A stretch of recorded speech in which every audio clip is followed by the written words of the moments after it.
Hi, everybody.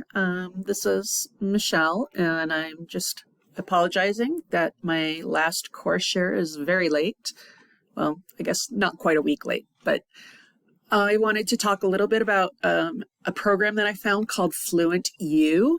I did find it has some good points. It has some bad points. I'll go over all of those. Okay.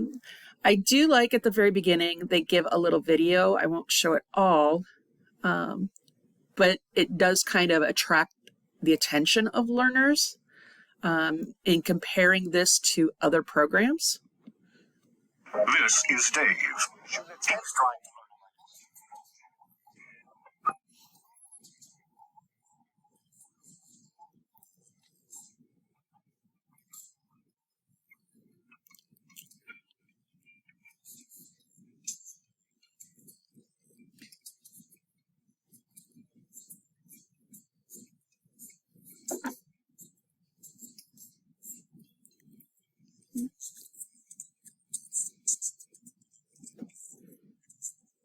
Sorry, I'm going to skip over a little bit.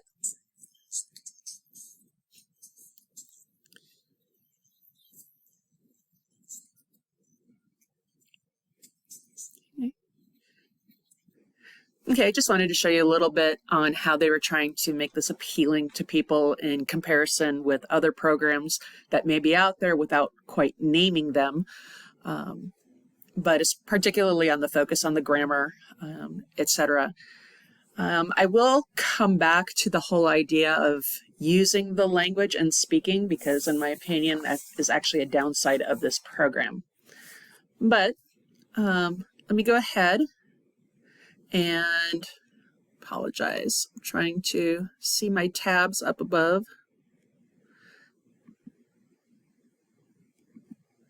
Okay. The pricing is, it's expensive. It's an expensive program. You can either purchase individually or you can purchase by group, by the school.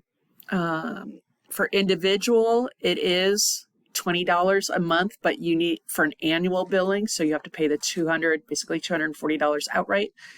If you prefer to go month by month, it's $30 a month. So you are basically getting a lot free. As I mentioned, get 4 months free if you do the annual, but in comparison to other programs, it's very expensive. So I'll talk at the end whether I think it's worth the price or not. Now, the one nice thing is they do give you 14 days free, whereas so many other programs will give you only 7 days free. Now, my only problem is I have to go in and remember, since I had to sign up with a credit card or PayPal, to go in and cancel, which is usually my downfall. Okay. Once you are in there, you'll set up what languages you want to learn. And that is the one nice thing with this. You will have available to you the 9 different languages they offer. Some of them are Spanish, French, German, Italian, English, Chinese, Japanese, there's Korean, Portuguese. And yes, it's expensive, but unlike some other programs which may not be as expensive, you're only able to learn one language. This gives you the opportunity to learn all languages that they have available. Once you decide which language you would set up, they have 3 different setups of you can classify yourself as a beginner, you can classify yourself as an intermediate or advanced. Now, even though I'm technically advanced, I'm looking at this from my students' point of view, and my students are primarily beginners, so I signed up for beginner. And then you can go through and you can select a daily goal, and you get so many points for this. And as it says, you can change this later. Now, I believe I had signed up for 10 minutes a day. Now, once you do that, it brings you to this page, and it's going to show you, like, here's my daily goal. I've already earned 100 points. It gives me my name and information, tells me what my best streak is, how many words I've learned, streak freezes. I also like the fact that it counts you down continuously on how many days you have left in your free trial. Now you can access this both on the desktop as I'm doing or my laptop, or you could get the app. I did notice I have an iPhone, so through the Apple Store, it was, you know, basically you get the application itself for free because you sign up for the account. But unlike what somebody had mentioned in a previous course share, your account is going to work for both desktop and app. Okay. Let me go back a moment. Okay. Shows you my vocabulary, what I've learned so far. I just touched on it because I noticed there's a lot of things that I kind of want to go over with you as we go through it. Okay. But if I click on this, it's going to tell me to, get Spanish off on the right foot, about some essential vocabulary. When I clicked on the audio here, and I've already done this. Yo soy un hombre. Yo soy una mujer. Yo soy una Okay.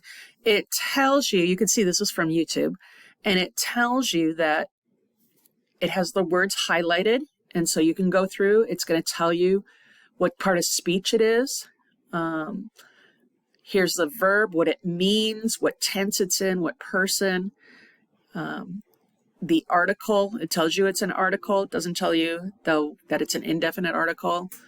And also the word, but it gives you the characteristics on, especially if it's like a Latin-based language, on gender, and also the fact that we have singular and plural. Oops.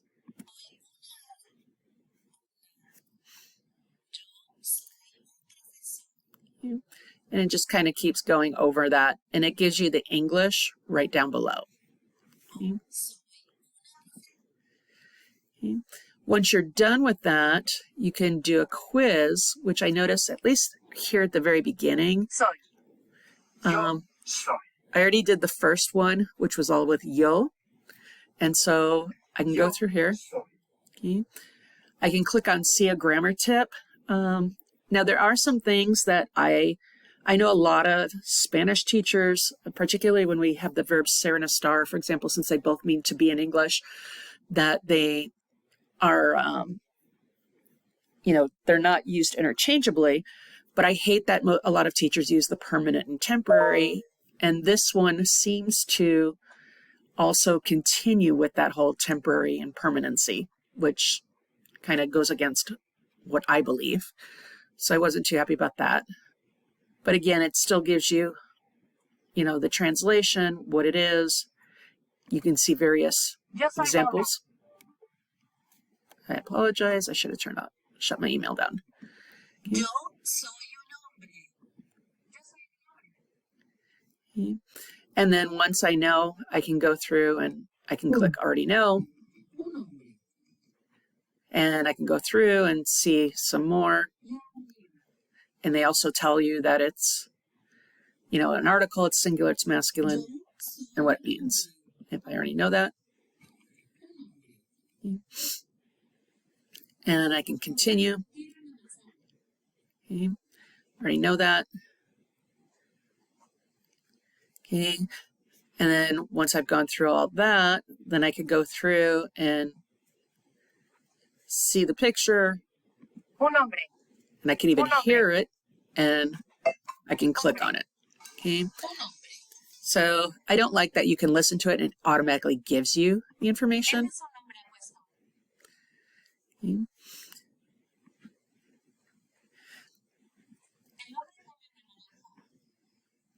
Okay. I can continue. Okay. So yo soy un hombre here, then we've got the translation. Okay. Now here I can type, es un hombre, and so I can type in the Spanish. I like that it gives you the characters here if you don't automatically have your keyboards set up, so that's a nice feature. Okay. Okay. Okay, so I wonder if I can X out of that. Yes, I'm going to stop my progress right now. Okay. So far what I've gone through, my accuracy has been 12 for 12, but I've only gone through 37%. Okay. Which gives me 60%. Then I can go back home. Okay. So that's a nice feature. I like too that it gives you a whole library of different videos. It separates it up into difficulty, beginning 1, beginning 2, the advanced 1, advanced 2. It has a variety of topics, formats, whether you want clips, commercials, shows, news, okay, to help you along. And so this is great for, I think this would be a good program for a student who is taking Spanish and wants some extra benefit, extra practice outside. But the practice is going to be primarily listening and reading. Okay? So that's actually the one thing that I have against this program is the fact that, let me go back to my beginner course. Okay. The benefit of the course is it does appeal greatly to visual learners. It shows you through pictures, through video. It shows the translation. It shows you the target language. You can gloss over the words. So it's great for visual learners. It gives you access to hundreds of videos and clips going through various interests.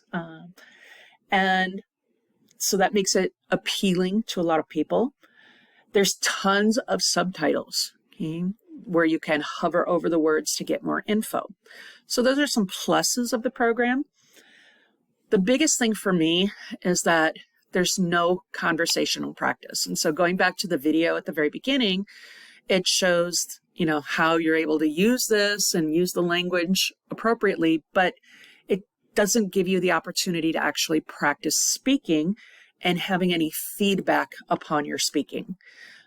There's no way to actually, have a conversation.